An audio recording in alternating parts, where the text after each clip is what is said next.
So hello everyone, welcome back to my channel. So this will be a series in which I will be covering all the concepts of GST as per the syllabus of the Delhi University. So this is the syllabus of Unit 1, which is structure, registration and exemptions. And there are several subtopics in this unit regarding it, the very first of which is constitutional framework of indirect taxes before GST. So in this particular video, we'll be covering the constitutional framework of indirect taxes before GST.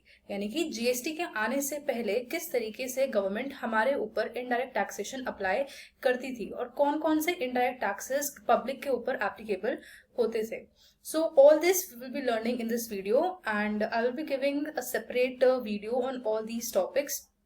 So let's start or get into it. The contents of this PPT or whole video will be, first we will get to know what are the indirect taxes, ठीक है, क्या होते हैं, किस तरीके से apply होते हैं और किसके ऊपर लगते हैं. Then the constitutional basis for indirect taxes, यानी कि कॉन्स्टिट्यूशन के किस स्केड्यूल में गवर्नमेंट के पास पावर है कि वो पब्लिक से इनडायरेक्ट टैक्सेशन ले सकती है. Types of indirect taxes pre GST, GST से पहले किस तरह के इनडायरेक्ट टैक्सेस एग्जिस्ट करते थे. प्री जीएसटी यानी कि जीएसटी से पहले क्या क्या चैलेंजेस थे इस वाले टैक्सेशन सिस्टम में और किस तरीके से जीएसटी के इम्प्लीमेंट होने से इस सिस्टम में चेंज आया है. So the very first topic is introduction of indirect taxes. What is indirect taxes? Nature of indirect taxes. Indirect taxes are levies imposed on goods and services where the burden ultimately falls on the consumer rather than directly on the entities paying the tax. So indirect tax एक ऐसा tax होता है जिसका burden जो supplier है वो consumer पर shift कर सकता है. So say for example, indirect tax एक ऐसा टैक्स है जो हर एक इंसान देता है हमारी कंट्री में. So be it rich or be it poor, ठीक है. किस वजह से जो हमारा इनकम टैक्स है, जो हमारा वेल्थ टैक्स है, वो एक पर्टिकुलर पर्सन पे लगता है जिसकी वो इनकम या वेल्थ है, ठीक है, उसका बर्डन हम शिफ्ट नहीं कर सकते हैं. लेकिन जो इनडायरेक्ट टैक्स है उसका बर्डन जो सप्लायर्स और मैन्युफैक्चरर्स होते हैं वो आपस में पास ऑन कर देते हैं to the end consumer. So indirect tax एक ऐसा टैक्स है जिसका बर्डन आप शिफ्ट कर सकते हैं. अगर हम इसका कंपेरिजन करते हैं डायरेक्ट टैक्सेस के साथ, तो डायरेक्ट टैक्सेस हमारे इनकम और प्रॉफिट्स पे लगते हैं जो कि हमारे ट्रांजैक्शन और कंजम्पशंस पर अप्लाई होते हैं और ये लेस ट्रांसपेरेंट होते हैं और रिग्रेसिव इन नेचर होते हैं. रिग्रेसिव इन नेचर यानी कि ये टैक्स ऐसे होते हैं जो आपकी इनकम को कम करते हैं. प्रोग्रेसिव और रिग्रेसिव का मतलब क्या होता है कि रिग्रेसिव टैक्सेशन एक ऐसा टैक्सेशन है जैसे जैसे आपकी इनकम बढ़ेगी वैसे वैसे आपका टैक्स रेट बढ़ेगा, ठीक है. लेकिन इनडायरेक्ट टैक्सेस हमारे प्रोग्रेसिव होते हैं यानी कि कभी कभी हमारे जो प्राइस होते हैं गुड्स को इनको इन्फ्लेट कर देते हैं. से फॉर एग्जाम्पल अगर हमारी कोई कमोडिटी 50 रुपए की है और उस पर जीएसटी लग रहा है 10 रुपए का, तो इन्फ्लेशन आ सकती है. There is a very slight chance कि inflation will arise in economy due to indirect taxation if it is not applied properly, ठीक है. So the main difference between direct and indirect taxes is कि direct taxes का आप burden shift नहीं कर सकते जबकि इनडायरेक्ट टैक्सेस का बर्डन आप शिफ्ट कर सकते हैं फाइनल कंज्यूमर को, ठीक है. Then moving on to the historical background, evolution of indirect taxation in India. The framework of indirect taxation in India has undergone significant transformation, adapting to economic changes and evolving governance since pre-colonial times. So since from our independence और colonial period से भी जो हमारी सरकार थी या फिर जो भी हमारी रूलिंग पार्टी थी वो पब्लिक से किसी ना किसी तरीके से टैक्स लेती ही थी, ठीक है. So indirect tax is something which is not new to us. It has been evolved बहुत पहले से ही हमारी इकोनॉमी में ये चलता आ रहा है. And even if you look about the Arthashastra policies which were given by Chanakya, ठीक है, तो उसमें भी हमारे इनडायरेक्ट टैक्सेशन की बात की गई है, ठीक है. की माइलस्टोन्स की अगर हम बात करें तो सबसे बड़ा माइलस्टोन हमारी इकोनॉमी में जो आया था इंडायरेक्ट टैक्सेशन सिस्टम में, that was the introduction of goods and service tax, ठीक है. इसमें क्या हुआ था कि एक तरीके से हमारे पूरे इंडायरेक्ट सिस्टम का लैंडस्केप चेंज हो गया था जीएसटी के इंट्रोड्यूस होने से. क्यों? क्योंकि जब जीएसटी आया तो जितने भी टैक्स थे वो सारे हमारे बिल्कुल फेज आउट हो गए थे. आई वोंट से सारे फेज आउट हो गए थे, सम आर स्टिल एप्लीकेबल, जो कि हमारे सिंफुल गुड्स होते हैं या फिर कुछ हमारे हार्मफुल गुड्स होते हैं उन पर अभी भी एप्लीकेबल है.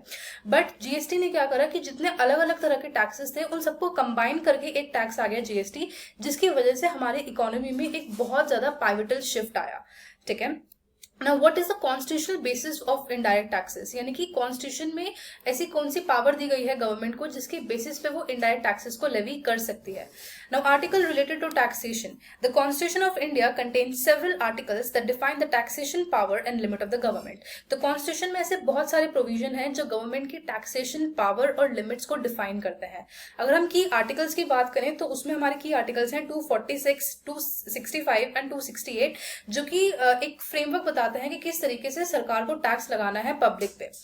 नाउ अब सेंटर और स्टेट के बीच में एक पावर डिस्ट्रीब्यूट की गई है कि सेंटर भी पब्लिक से टैक्स कलेक्ट कर सकता है और स्टेट गवर्नमेंट भी पब्लिक से टैक्स कलेक्ट कर सकता है. Now how that power is being divided, हम सबको पता है कि that we have a federal structure. ठीक है, यानी कि हमारे पास 3 गवर्नमेंट्स हैं.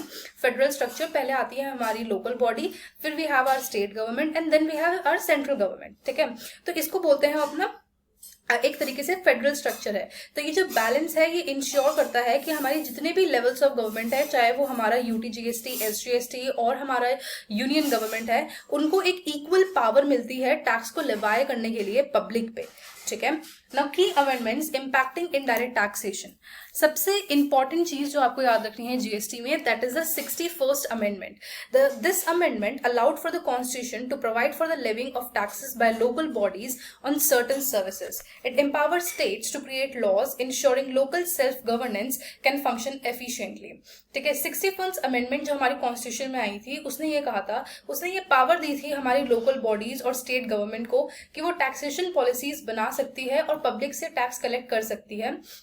And that power to collect tax in constitution was implied or given to state government by the 61st amendment. What does the 88th amendment did? The 88th amendment introduced the concept of GST. ठीक है, into the constitution, creating a unified tax structure that simplified indirect taxation across the country and enhanced compliance. ठीक है, 88th amendment ने GST को introduce करा constitution में, जिसकी वजह से हमारा इनडायरेक्ट टैक्स का स्ट्रक्चर यूनिफाई हो गया. यूनिफिकेशन का मतलब होता है बहुत सारी चीजों को जब हम कंबाइन कर देते हैं. जो डिफरेंट इनडायरेक्ट टैक्सेस को हमने एक टैक्स में कंबाइन करा जो था हमारा जीएसटी, और उससे क्या हुआ कि अक्रॉस ऑल द कंट्री हमारा इनडायरेक्ट टैक्सेशन का जो सिस्टम है वो बहुत ही ज्यादा सिंप्लीफाइड हो गया. वरना जीएसटी से पहले लोग क्या करते थे कि उन्हें बहुत सारी कंप्लायंस फॉलो करनी होती थी, कभी वैट की, कभी सेस की, ठीक है, कभी हमारा सेनवैट होता था और बहुत सारे हमारी सेंट्रल एक्साइज ड्यूटीज होती थी. तो उन्हें बहुत सारी बुक्स वगैरह मेंटेन करनी पड़ती थी, हर एक लॉ की कंप्लायंस अलग अलग होती थी. लेकिन जीएसटी आने के बाद ये सब कुछ उल्टा हो गया क्योंकि सारे इनडायरेक्ट टैक्सेस एक साथ कंबाइन कर दिए गए. Now types of indirect taxes pre GST, यानी कि जीएसटी से पहले कौन कौन से इनडायरेक्ट टैक्सेस पब्लिक पे लगते थे.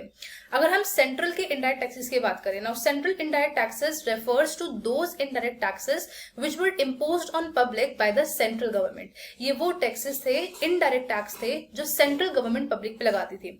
The very first and important being central excise duty. Central excise duty एक ऐसा टैक्स है जो गुड्स के मैन्युफैक्चरेशन पे लगता था प्री जीएसटी. ठीक है, it is primarily applicable to goods that are non exempt and are produced within the country. तो आप किसी भी चीज का अगर मैन्युफैक्चरिंग कर रहे हैं अपनी कंट्री में, ठीक है, with in the taxable territory of India, तो जो भी मैन्युफैक्चरिंग का आपका कॉस्ट होगा उस पर आपको सेंट्रल एक्साइज ड्यूटी देना है सेंट्रल गवर्नमेंट को, जो कि इनडायरेक्ट टैक्स है जिसका बर्डन आप शिफ्ट कर सकते हैं फाइनल एंड कंज्यूमर तक. सर्विस टैक्स की अगर हम बात करें तो सर्विस टैक्स उन सर्विसेज पे लगाया जाता था जो services within India perform हो रही है. So we have various types of services. हमारी टेलीकम्युनिकेशन सर्विस हो गई, हमारी ट्रांसपोर्टेशन की सर्विस हो गई, हमारी ब्यूटिफिकेशन की सर्विस हो गई, कंसल्टेंसी सर्विसेज हो गई. सो जो भी सर्विस आप टैक्सेबल टेरिटरी में दे रहे हैं इंडिया की, ठीक है, उन सर्विस पे आपको सर्विस टैक्स देना था. और ये एक बहुत ही असेंशियल रेवेन्यू सोर्स था सेंट्रल गवर्नमेंट का prior to GST. Not just only service tax, both of these taxes were a very primarily source of revenue for the central government. ठीक है, तो जीएसटी से पहले सेंट्रल गवर्नमेंट हमारे ऊपर 2 tax लगाती थी. सेंट्रल एक्साइज ड्यूटी जो गुड्स की मैन्युफैक्चरेशन पे लगता था, सर्विस टैक्स जो गुड्स को जब हम सर्विस देते थे तो उन पर लगता था. ठीक है, then we have state indirect taxes, यानी कि ऐसे इनडायरेक्ट टैक्सेस कौन से थे जो स्टेट गवर्नमेंट पब्लिक पे लगाती थी.